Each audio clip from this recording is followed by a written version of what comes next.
and gentlemen, a very big thank you for making time to tune in for yet another Procmura podcast that is coming to you from the Procmura Media Center. I am your host, Sam Abuya. And today, our focus is in Ghana, and we are going to have a discussion with a panel of people who are joining us virtually from over there on the relationship between hate speech, freedom of expression, and freedom of religion or belief. And joining me from all the way from Ghana, we have Dr. McAfee, we have Dr. Zagun, and we have Reverend Patricia. Welcome. Thank you very much. Thank you very much. Thank you. You're welcome. Because you're speaking to a continental audience and actually even beyond, you can start by introducing yourself. Tell us a little bit of yourself and what you do and where we can find you in Ghana, because I understand Ghana is big as well. We start with you, Dr. McAfee. Right. So my name is Agnes McAfee Tavia. I love to be called McAfee because it reminds me that I have to praise God, because McAfee means I will praise God. That's just by the way. Okay. I am actually a lecturer at the Department of Religious Studies, and my area of specialization is Islamic Studies and Christian-Muslim relations. I am currently the area advisor for Procmura Ghana Committee, and then also the regional coordinator for Procmura Anglophone West Africa. So it's nice having me, and I am privileged to be called upon to be part of this podcast. And thank you. Great. We are also great for having you here and making time actually to speak to us in this podcast. And just on a lighter note, is it Dr. McAfee or McAfee? Yes. Let me get that right. McAfee. Yes, McAfee. McAfee. Yes. Okay. Yes. So it's You got Dr. that right. McAfee, not McAfee. Yes. Yes. Okay. Welcome, Dr. Zagun. Thank you very much. My name is Haruna Zagun Said. I'm a lecturer at the Department for the Study of Religions, University of Ghana, Legon. My area of specialization is Islam and peace building. And I'm also a Forb trainer or trainee. I'm also co-coordinator for Sub-Saharan Continental Network for Forb trainers. And so I'm happy to be here to have this important conversation. You're welcome, Dr. Zagun, and it's also great having you on this platform. Reverend Patricia. Hi. Hi, how are you? Thank you very much. Is it afternoon, good morning, I'm grateful or for. good evening? Yeah, it's good afternoon from Accra, Ghana, Oh, to great. all our viewers and listeners. And let me also say Assalamu alaikum to our Muslim sisters and brothers. Yes, I'm Reverend Patricia Akpenetegbe Agbo. I am a minister of the Global Evangelical Church, and I serve at the church's head office as the public relations manager. I'm actually located at the head office. So if you want to see me, I'm at the head office in Tesano, Accra, Ghana.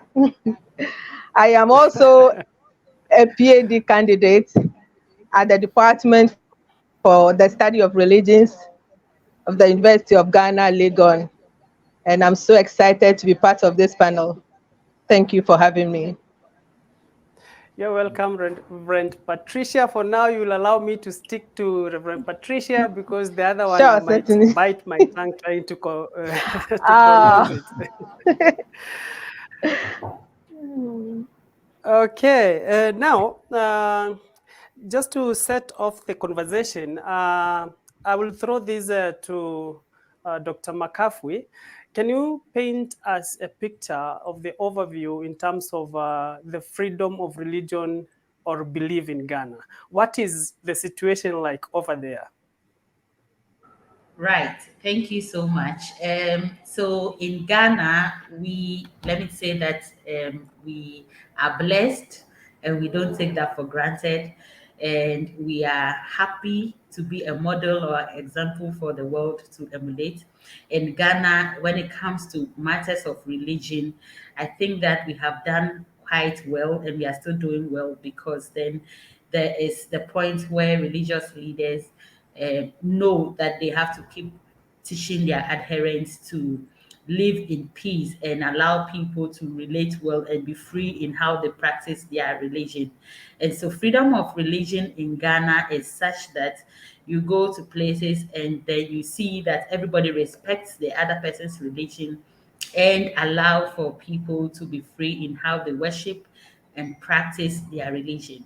So let me say that in Ghana, it's been quite peaceful, and the practice. I mean, we say it in both words and in practice. There are a few times that there are some tensions, but our religious leaders again are quick to curb those kind of tensions. So let me say that we are trying hard to allow it at all levels, both in the schools and at public places. So the situation in Ghana is peaceful. Now, That's fine. Thank you. Dr. Zagun, I heard in your introduction you mentioned something that you're a Forb trainee. You'll correct me if I'm wrong.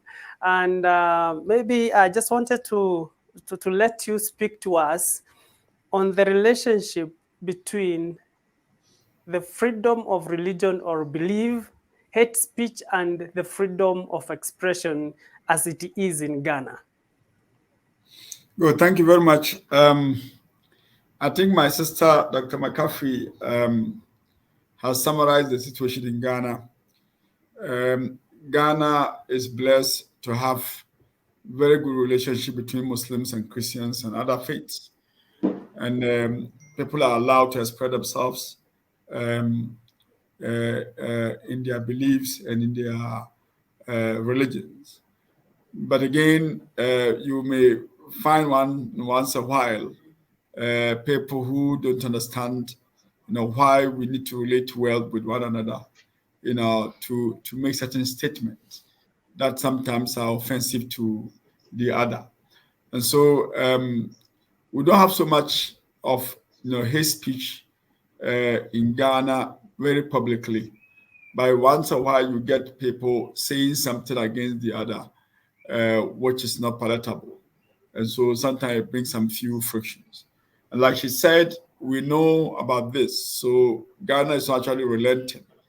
We know that the peace we have between religious groups and various belief systems in Ghana is fragile. And so always we take opportunity to ensure that we consolidate what we have and also educate people about why we need to respect, each other's belief and religion. And so, in Ghana, we don't have such problem. For Ghanaians, I think, like we said the other time, Ghanaians are religious. They are religious not because perhaps we are totally morally upright, but because we attend to one religion or the other. If you come to Ghana, on a Friday, all the mosques in Ghana will be full. If you come to Ghana on a Saturday, those churches who go to church on Saturdays, all the churches will be full. And on Sunday is huge. All the churches are full. And so almost every Ghanaian see himself or herself as a religious person because we belong to one religion or the other. But at the same time, if you, like she said, if you go to any event, whether it's a funeral, whether it's a wedding, whether it's an outdooring, you will find the various religions mingling and interacting and engaging one another very well. And so, we are blessed, to have this. But again, you once in a while you get some miscreants who want to create confusion among various religions, and those are the ones we are putting our eyes on, and to ensure that all the time there's that freedom to express one's religion and also beliefs.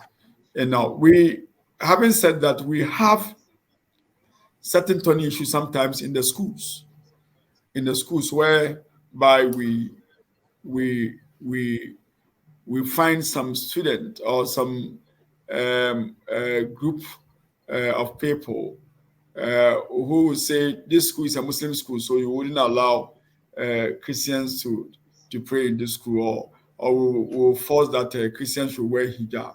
And the other way around, you'll find some, mission schools where they will find the Muslims not being allowed to put on their hijab or even pray their 5 daily prayers.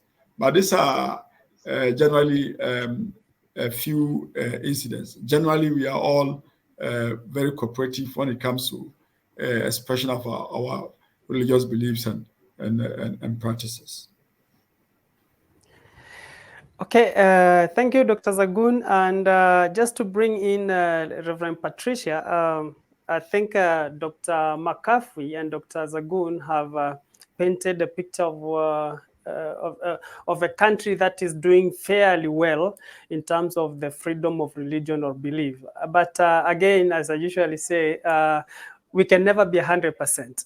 Usually there are those challenges that we encounter in our daily lives rather. And with regards to Forb, Reverend Patricia, apart from what Dr. Zagun has mentioned, like when he gives the examples of schools, what are these other challenges that you guys over there encounter in terms of implementing or promoting the freedom of religion or belief?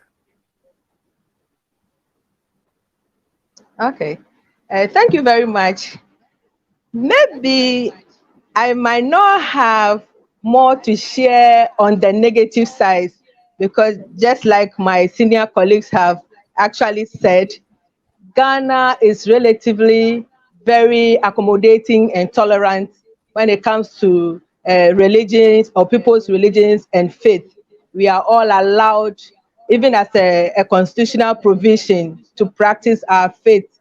So there is no form of hindrance in any way. So we just enjoy that cordiality. So the story might not be that different, but maybe we can look at it from this angle, where we'll be looking at a more preventive way, whereby we ensure that the cordiality we are enjoying now is cemented, so that it lasts at least forever in a way, so that we will not end up having the kind of skirmishes that are elsewhere. So our in Ghana, in terms of our religious practices, we all have that freedom to go about our faith without anybody preventing anybody. And of course, the same thing happens when it comes to freedom of speech. Our radio stations, anyone can go, any of the faiths can go and preach on any of the radio stations or the television stations. Nobody gags you, you are not censored, you have freedom to go about doing anything. And as I've said, not the negatives, but if you am allowed, I can share the positive You're allowed. ones. You are allowed, yeah. Yes, to the extent that, it's so interesting that how we have this bond of or sense of community. So we live together as a people.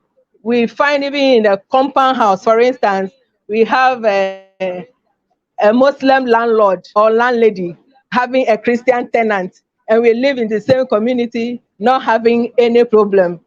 And I always say that there are, for instance, some foods that you better enjoy, whether you are a Christian or Muslim. You can only enjoy such food from a Hajia's kitchen. That means a Muslim woman's kitchen. Something like a wache. I will not go and buy wache from, excuse me to say, on a lighter note, from a Christian woman who is selling, because I am sure that if I get it from a Hajia, the taste that I'm looking for will be there. A food like tuozafi, and this is a delicacy for most people. But normally you would have it served from a Muslim cuisine. And we enjoy it as Ghanaians. We don't have any boundaries. we live in peace, at least for now, and that is what we pray, that that peace should be sustained at all costs. Sure. So generally speaking, we can only talk about abstract things, because when it comes to the negatives, not much as at now, and we don't even hope for that. But as for living as a community, living as a people, we have it so much. The bond is very strong, because if for nothing at all, we see ourselves first as human beings created in the image of God, and have been given the ability to think and express ourselves and worship God per our own convictions. And we also see ourselves as Ghanaians before our religious inclinations. So we bond very well. We are allowed to practice our faith and to express our faith, and also our opinions as and when, without any form of censorship. Just a reminder to our viewers and listeners who are joining us now, you can keep this conversation going through our social media platforms. On Facebook, we are at Procmura, that is the Program for Christian-Muslim Relations in Africa. On Twitter, we are at Procmura_Prica, and on YouTube, you will find us at Procmura Prica. Now, I want to bring you in, Dr. McCaffrey. Listening to you, all of you, as I said, you've painted a picture of a country that is doing fairly or relatively well, if I can use Reverend Patricia's words, in terms of promoting and protecting that freedom of religion. But there is usually a very thin line between freedom of expression and hate speech. And when you've told us that Ghana is doing relatively well, that means there is a lot of work that has been done behind the scenes. What is your take on that thin line between freedom of expression and hate speech? And probably you, as religious leaders, what have you done so far to get Ghana where it is now, as far as as far as that relationship is concerned? Yes, so thank you so much. First, let me talk about the thin line between the hate speech and freedom of expression. I think that the relationship between the hate speech and freedom of expression actually is complex, but then one thing we can say that it forms the thin line is that when you are talking about hate speech, it's actually seen as a form of expression that is harmful and therefore should be limited under Forb. So under a country where Forb is being practiced. And then when we are also talking about, on the other hand, the restriction of hate speech can also be seen as a violation of freedom of expression. So Exactly. so the thinness is about how you go about it. Now, it's very important that we know this too, and we see how best the effect can either help for the promotion of Christian-Muslim relations, or it can actually disturb the kind of good relations that Christians and Muslims have. Because if there's a country that is hate speech is allowed, it means that so many people would have problems and will not be happy with the way people disregard their religions or disrespect their religions. Now, one thing we need to do is that we need to be very careful with what we talk about and how we say it, so that we don't offend the other. That is actually the thin line between freedom of expression and then hate speech. So, as much as possible, now in the case of Ghana, and I'm answering your second question, in the case of Ghana, we have been able to get this far, and we are still trying hard to get this far because of all that my colleagues have said, the fact that we respect each other's religions, and from basic schools, we are taught to understand that your religion is not only the best religion or the only religion in the country. There are other religions, you need to respect and tolerate them. So right from basic school, we are taught that. Secondly, because of the blood ties, family bonds, ethnic bonds. We do not want religion to come in between our mothers and fathers, aunties, uncles, and family members. And so we come together, irrespective of the religious background. And then also our religious leaders, they make sure that, of course, like Dr. Zagu said, there are once in a while that we find that people use hate speeches here and there. But again, we are quick as a country or as religious leaders to come together to keep that, and maybe if we have to bring the person to book, we do that, and so that hate speech does not continue. So as much as possible, so many ways we teach people how to talk, when they know when to say it, how to say it, even if it is something that we have to say, maybe someone is behaving in a particular way that is not acceptable by all of us in the society. And we know that, no, if we encourage this kind of behavior, it will either cause a problem for us in the way we relate to others.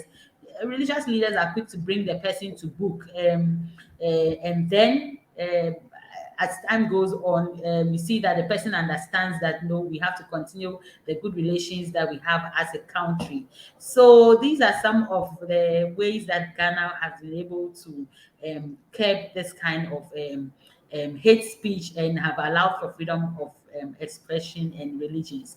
Let me also finalize it by saying that the government has also set up this National Peace Council, and the National Peace Council works a lot with the Christian Council, with which Procmura is a part of. And so we work hand in hand to make sure that all these religious bodies understand the need for good relations, and they need to know that we cannot develop well if we apply hate speeches to the way we live in our country. So we are very decorous with our speeches and very careful with what we say and how we say it, and so that it doesn't bring any form of tension between us or conflict between us.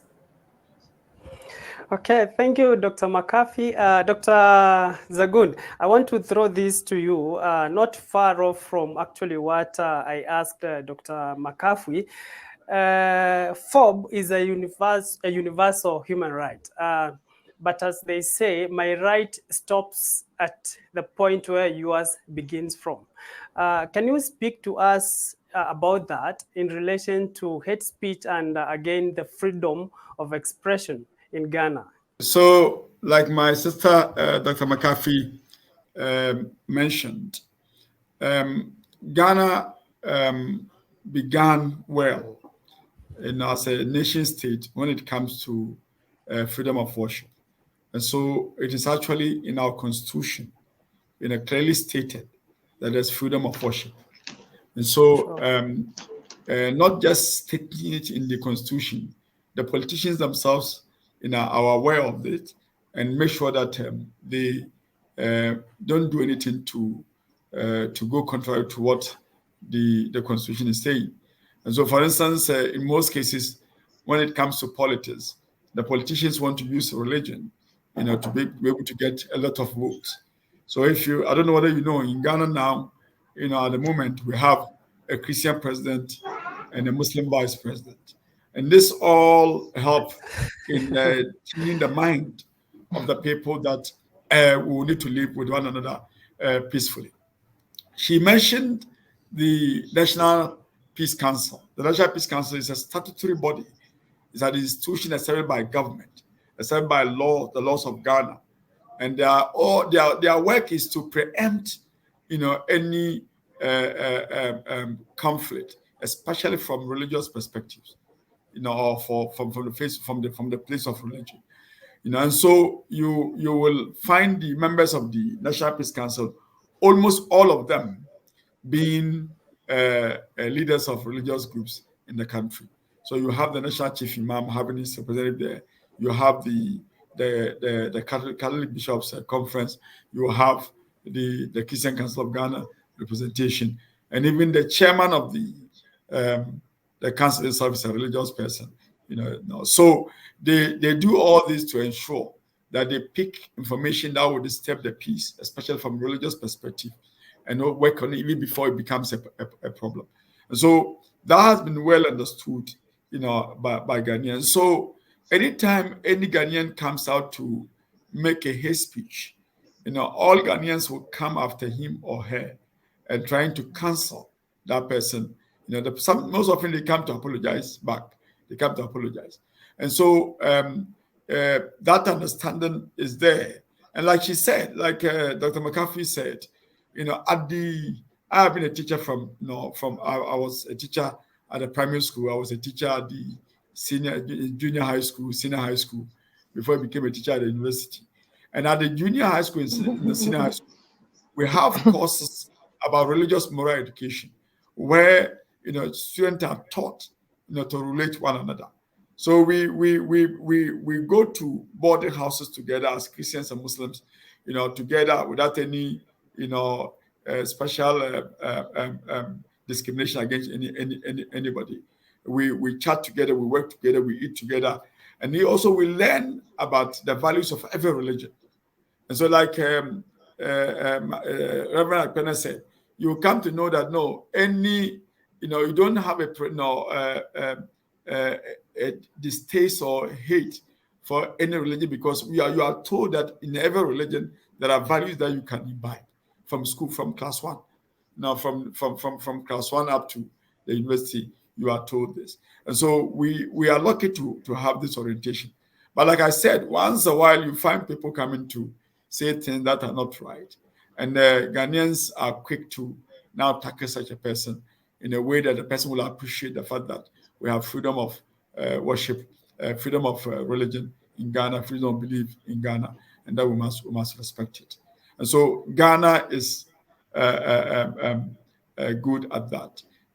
We have respect for religions, and so you wouldn't find so much hate speech within the confines of Ghana when it comes to religion. Thank you, Dr. Zagun. And listening carefully to Dr. Zagun, he mentioned something to do like starting to teach these children, promoting from as low as that small unit in that school, that is from class 1. I want to bring in Reverend Patricia. I don't know whether religious leaders over there in Ghana are doing the same in terms of the intra part, where you're teaching your congregation in terms of respecting the freedom of religion, or rather the freedom of the religious other to choose their religion of their choice. Is there something like that? Yes, please. And the Bible, if I'm allowed to, I'm a reverend minister, so please permit me. Yes. And in Proverbs 22, verse 6, the Bible explicitly demands of parents to train their children in the way of God, that when such children grow up, they will not depart from that good way. What this literally means is that whatever virtues, those values that we learn from the Bible, those biblical principles that will allow us to coexist with our neighbors in peace, we teach our children right from the Sunday school, that's from the beginners class. And we nurture them about how to tolerate others and how to live peacefully with all others. The underlying principle here is that we are taught, right from infancy or as Christian children, that every human being is created in the image of God. So I look like God. My Muslim sister or brother looks like God. My traditional African believer looks like God, and it's in the image of God. And also I know per my Christian principles that it is not my duty to judge anybody or to claim superiority over anybody based on my religion, because I want to believe that God in his own wisdom endorses religious plurality. It is not my place or any Christian's place to judge any other faith. And I want to believe it's the same way for the other religions, that our children are groomed, intentionally taught how to be tolerant and accommodating to other other faiths. And in our system, for instance, you move from the children's service, that Sunday school service, to the youth ministry, and at the youth level to very relevant values that will make you very tolerant and accommodating you are taught based on the biblical principles that are being passed on to us before you even grow to become a full adult to be part of the adult service. So all I'm trying to say is that right from infancy, you are taught some virtues, some values that will guide you as to how you relate to other people. So throughout your life journey, you don't just live anyhow, but you are guided and guarded per our Christian values. And I want to believe that our Muslim brothers and sisters also do same. Because if for nothing at all, I watch on TV the Quran recitations, and you always see them, even children. One thing that I admire so much, when mothers carry their daughters at the back, they are wearing their own hijab, and the daughter at the back too is hot, wearing the same hijab, even though she's not even working. For me, that is very paramount. It is communicating that the mother is transferring or teaching those values to the child. So the child picks it up and is nurtured that way, grows up, and also nurtures her children in the same vein. So you will see that this is an intentional process that we have inculcated here in Ghana right into our children through the youth to the adults. So we grow up seeing ourselves as the same people who are created in the image of God. And based by this Imago Dei, that's created in the image of God principle, we live at peace with one another. Yes, we see that we are all the same, and we coexist in peace without any difference. Thank you, Reverend Patricia, but I'm not letting you go. I want you to speak to us on Okay. something again. Forb Okay. is about respecting one another's religion or their belief. Exactly. And in your opinion, how does this orientation impact on the Great Commission of the Church, which is about making disciples of God, for God rather? Yes, this is a very interesting question. And I think I would, I am able to give you a different perspective based on the FOB training that we have had. Had it not been For that, sure. I would have given you my very strong conviction as a Christian and also as a reverend minister. Yes. So this Mhm. alone tells you that FOB or the training we have had has been very, very impactful because I am an example. Hitherto, I would have strongly argued that since the Bible demands of us to make disciples of all nations, I would have been very strict on observing that that is respected to the letter, whereby Mhm. I would have to, of course, ensure that everyone must become a Christian.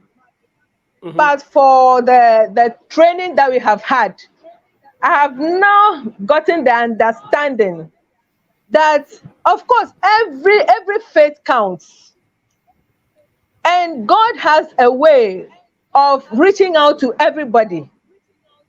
So my focus or my communication or evangelism must not necessarily make everybody a Christian.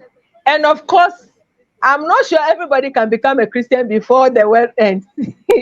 Yeah, so definitely that respect for the existence for other faiths is there. I am now very Mhm. accommodative of all other faiths, and I know that it is God that has the final say, but not me. And for that Mhm. matter, I think it's my duty to extend same understanding to my fellow Christians. And I want to believe our Muslim partners are also doing same. To be very tolerant of other people's faith, because we cannot evangelize others, all others to be like us. No. Otherwise, I don't even want to believe that God would have brought the other religions. So we need to be very tolerant, very respectful, giving space to all others to also express their faith and belief. Yes. Okay, it's really getting interesting, and I like your response, Reverend Patricia. Now, I Thank don't know you. whether Dr. McCaffrey, you have something to say about that. I was going to say that she said a lot, or let me say she said it all. Our duty is not to make everyone a Christian or a Muslim or a Hindu or a Buddhist, because we are not God. He made the world and he decided the kind of people we would have and the kind of religions that will be there. Our duty is to make sure that then again, all these scriptures talk about, or all these religions talk about, how to relate well with people. And so, if we are living our scriptures, then we should be able to find ways and means of living well with each other.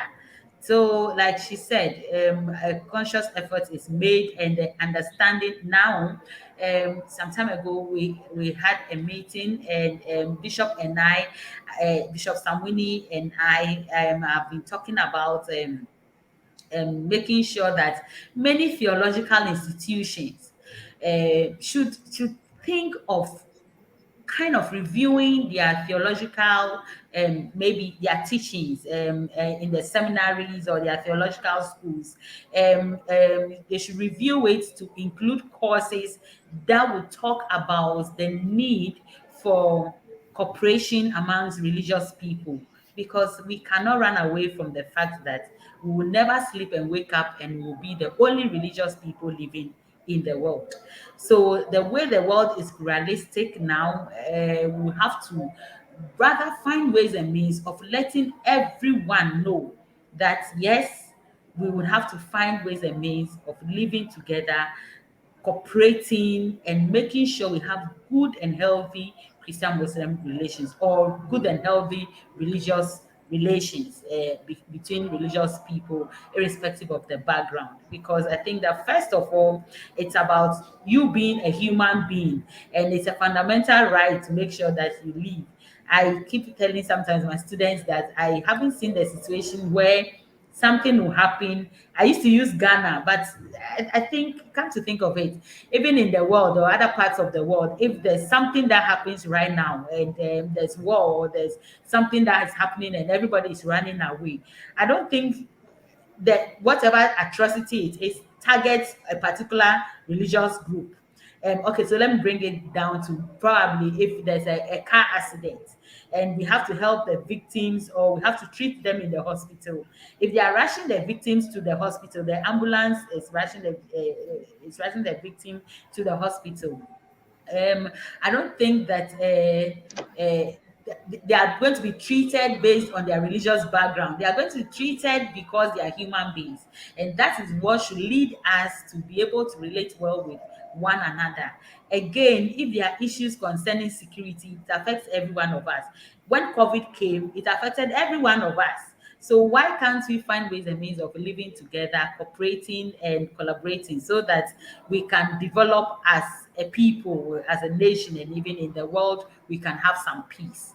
So I think that's what I have to say, in addition to what Reverend Patricia said. Thank you, Dr. McCaffrey. And Dr. Zagun, allow me to take cue from what Dr. McCaffrey has just said when she's talking about living together in peace.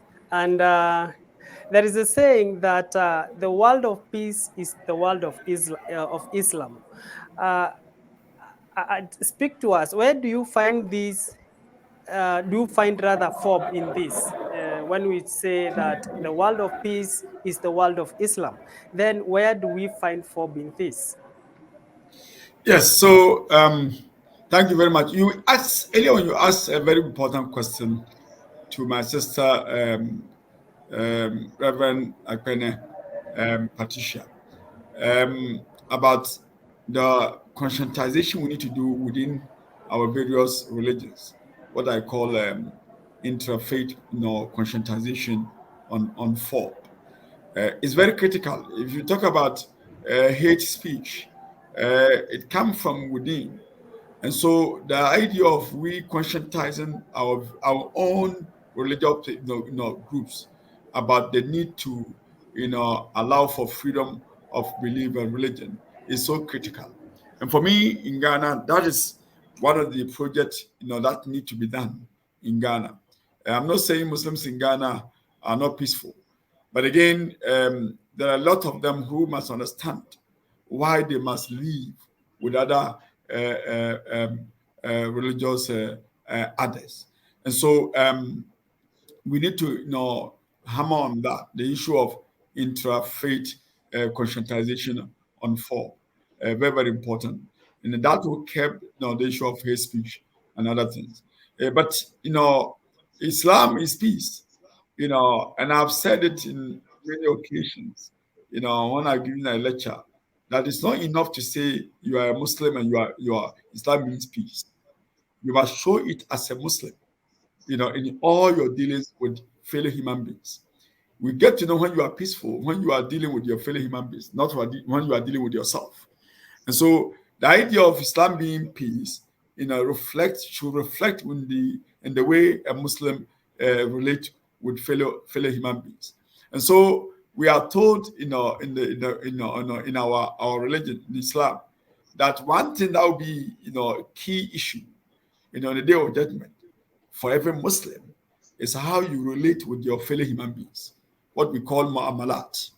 Mu'amalat is how you relate with the woman that you've been buying salt from. How did you relate with your child? How do you relate with your neighbor?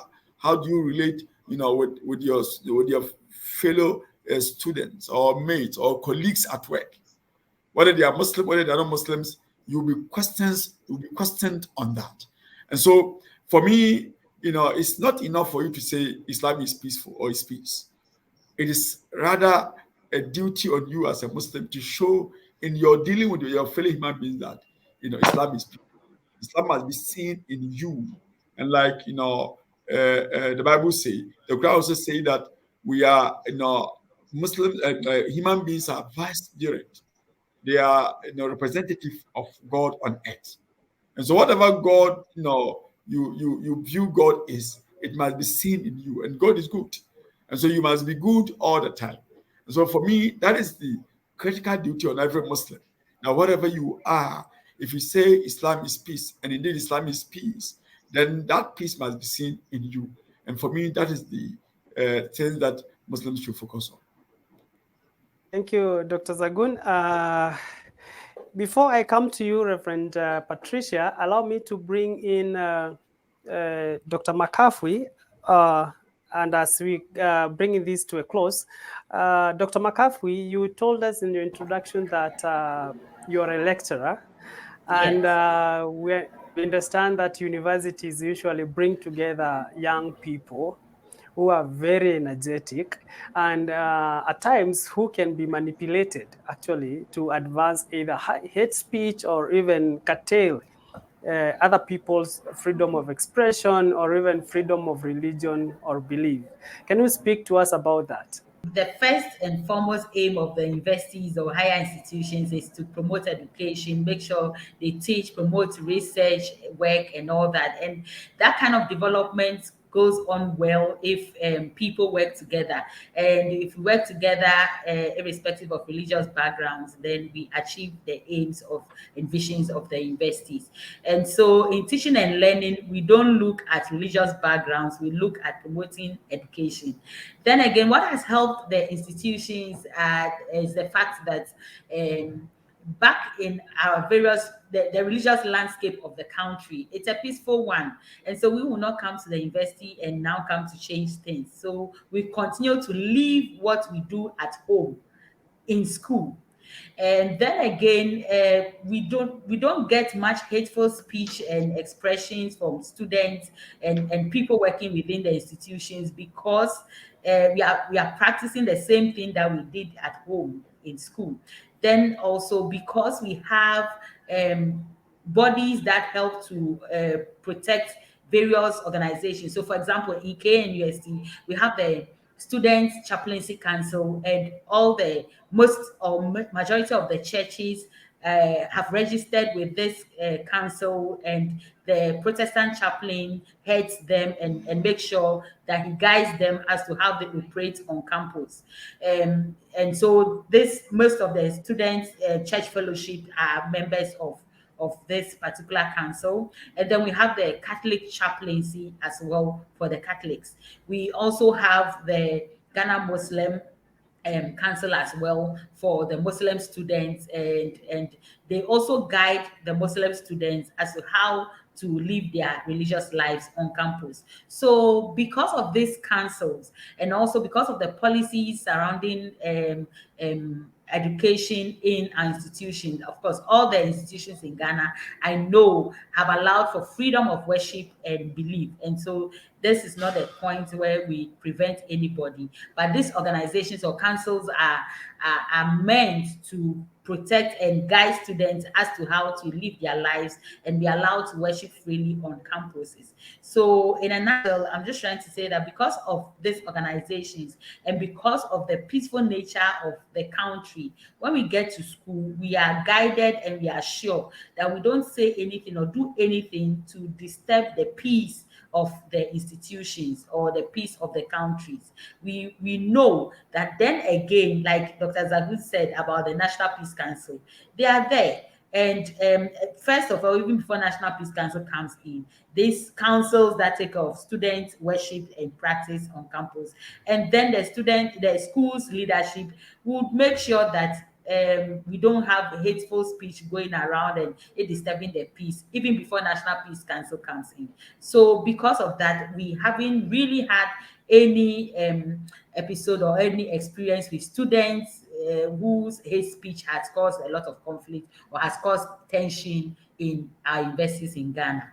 And I think it's a good thing. We applaud that.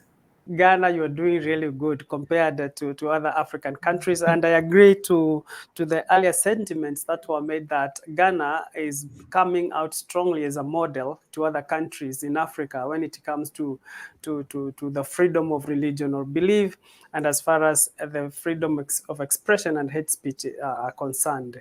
Now, as we bring this home, Reverend Patricia, as your last words, what would be your message to other actors in this field of promoting and protecting the freedom of religion or belief, whether policymakers, government authorities, other actors? You've mentioned the National Peace Council. What is your message to them, and actually to the general public out there in Ghana, and even to the continent, because the continent is watching?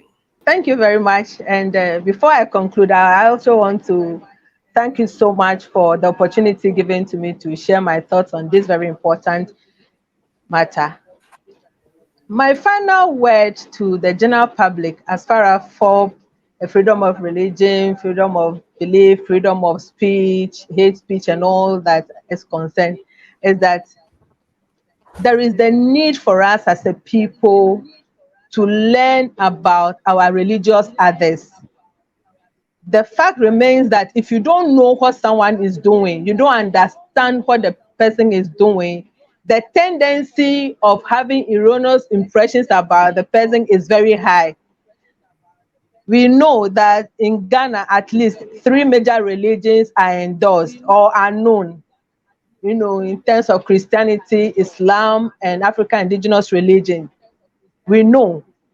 But it behooves me as a Christian to learn about Islam, to know who they are, what Islam is all about, and what they believe in. When I get the needed understanding, then when they are doing something, I will appreciate it, I will understand it.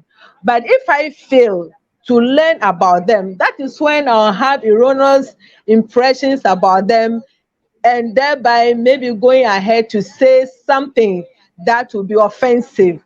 So to cut all this thing, or to summarize, there is a need for us as a people to be intentional about knowing about our religious others.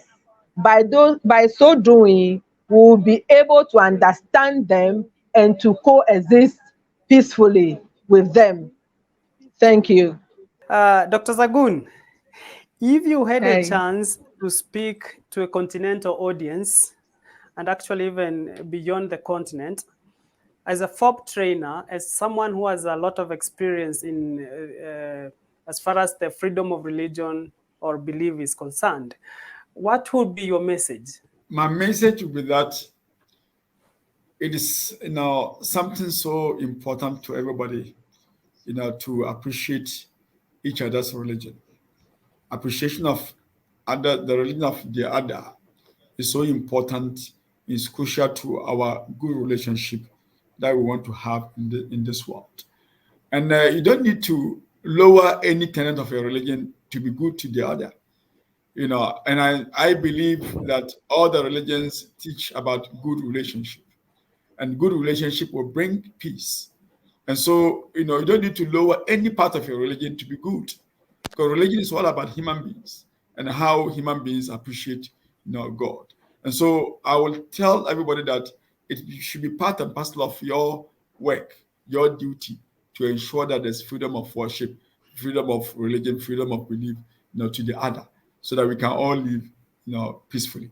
And once we live, peacefully, we can now thrive in our own, religions, in our own, activities, in our own works. Once there's peace, we can, now the sky will not be the limit.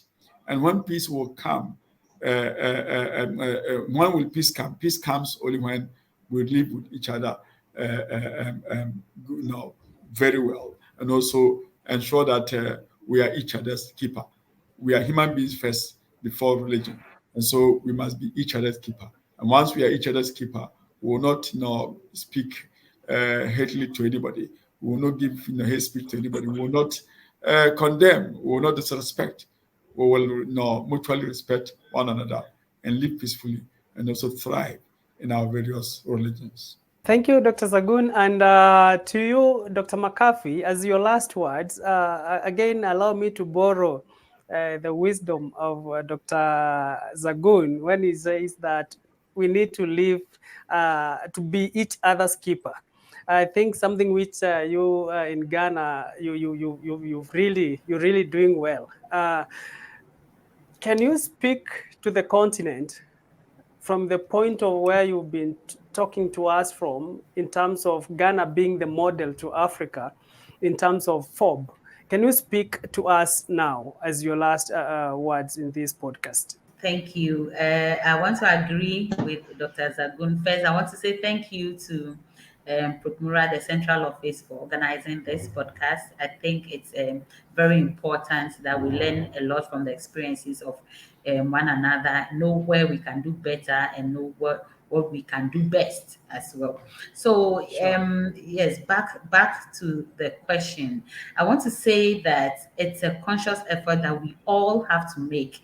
We need to find ways and means of first accepting that we all cannot be the same, and God made us differently, and it's God's will that we have different people, different religions, different nations, different tribes, different everything. But then again, we have to find ways and means of living together. So, because of that, we need to respect one another, we need to tolerate one another. We need to learn, make conscious effort to learn to live at peace with one another. And so, freedom of religion and belief should be something that concerns all of us. Let's find ways and means of allowing people to practice what they believe in. It's between them and the God they worship, or it's between them and the financial being they worship. We will not determine whether we want them to do it or not. That's not our business. But how we can live in peace with one another is what we have to push forward. Let's allow one another to relate well and live peacefully by allowing them to practice their religions freely and also worship freely. Thank you, Dr. McCarthy. And that brings us to the end of this episode of the Procmura podcast. And allow me, dear listeners and viewers, to thank my panelists who joined us virtually from Ghana, starting with Dr. McCarthy.